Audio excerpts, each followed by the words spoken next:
Video को like, channel को subscribe करके बेल आइकन में ऑल को प्रेस कर दीजिए। नमस्कार, ट्रेन्स एंड ट्रेवल में आपका नेपालगंज रोड स्टेशन से बहुत बहुत स्वागत है। नेपालगंज रोड स्टेशन छोटी लाइन का एनईआर जोन लखनऊ मंडल में अंतिम रेलवे स्टेशन है, जिसके बाद नेपाल बॉर्डर आ जाता है। 1 किलोमीटर दूर यहाँ से लगभग बॉर्डर है और 5 किलोमीटर दूर यहाँ से नेपालगंज, जो कि हमारे नेपाल राज्य के अंदर का शहर है, वो पड़ता है, जहाँ से लोग बाई एयर फिर काठमांडू जाते हैं पशुपतिनाथ जी के दर्शन करने, या पोखरा आप जा सकते हैं, हिल स्टेशन है नेपाल का।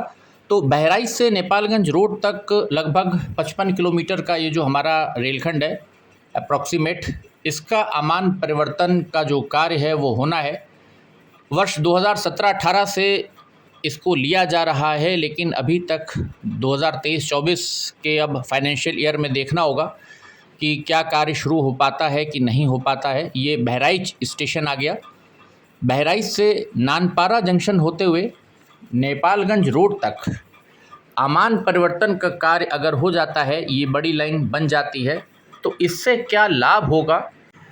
एक तो यात्रा का जो समय है इन दोनों स्टेशंस के बीच में, बहराइच से नेपालगंज रोड के बीच में जो वर्तमान समय है वो 2.5 घंटा जैसा लगभग ट्रेन लगा देती है।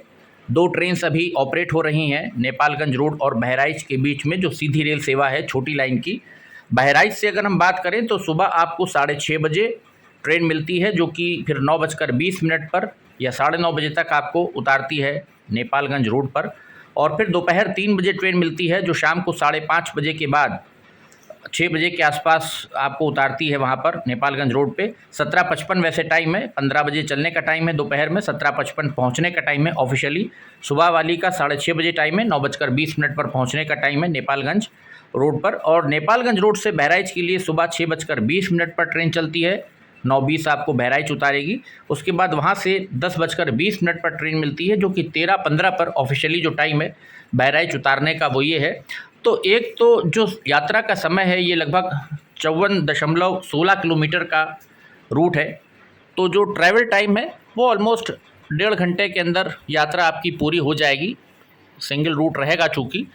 और साथ ही साथ सबसे बड़ा लाभ ये होगा कि आपको व्यापार बढ़ाने में नेपाल के साथ बहुत मदद मिलेगी। पर्यटन तो बढ़ेगा ही, साथ ही साथ नेपाल के लिए आप वहाँ पर अगर नेपालगंज तक रेलवे ट्रैक एक्सटेंड हो जाता है बॉर्डर के उस पार, तो काफ़ी सारे जो गुड्स हैं वो फ्रेट ट्रेन्स के द्वारा फिर भेजे जा सकते हैं नेपाल तक, जिससे दोनों ही देशों को फ़ायदा होगा।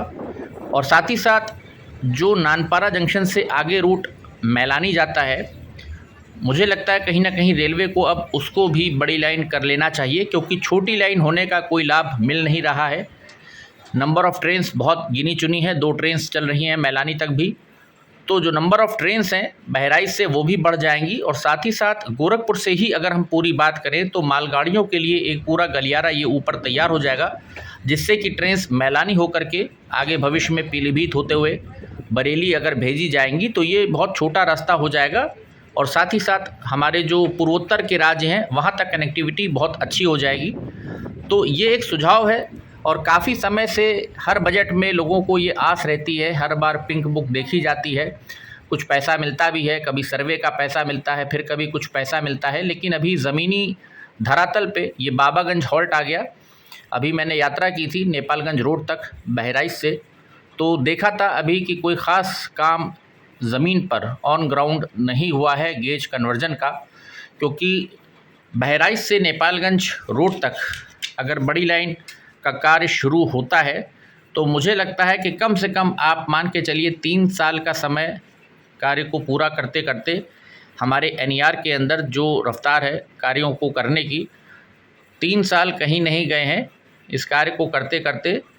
Babaganj halt, Nepalganj road station, Nanpara junction पर नए प्लेटफॉर्म्स बनेंगे, रिसिया हो गया हमारा, तो उस तरफ के भी जो स्टेशन हैं, और बहराइच के ऊपर जो प्लेटफॉर्म नंबर 1 है और उसके बाद की जो ट्रैक्स हैं, लूप लाइन्स हमारी, वो सारी जितनी हैं ब्रॉडगेज की जाएंगी और रेल इलेक्ट्रिफिकेशन का काम किया जाएगा। तो आप मान के चलिए कि 3 साल का समय अगर वर्ष 2023-24 इस वित्तीय वर्ष में अमान परिवर्तन का कार्य शुरू किया जाता है बहराइच से नेपालगंज रोड के लिए, तो यहाँ से आप 3 साल कम से कम पकड़ लीजिए, CRS होते होते इस कार्य को पूरा करते करते लग जाएगा। 3 साल कहीं नहीं गए, कम से कम 36 महीने आप मान के चलिए कि लग जाएंगे सारे पुल और पुलिया बनाने में, रेल बेड बनाने में, फिर ट्रैक बिछाना है, कम्युनिकेशन है, प्लेटफॉर्म्स, स्टेशन की बिल्डिंग्स को पूरा नया करने में।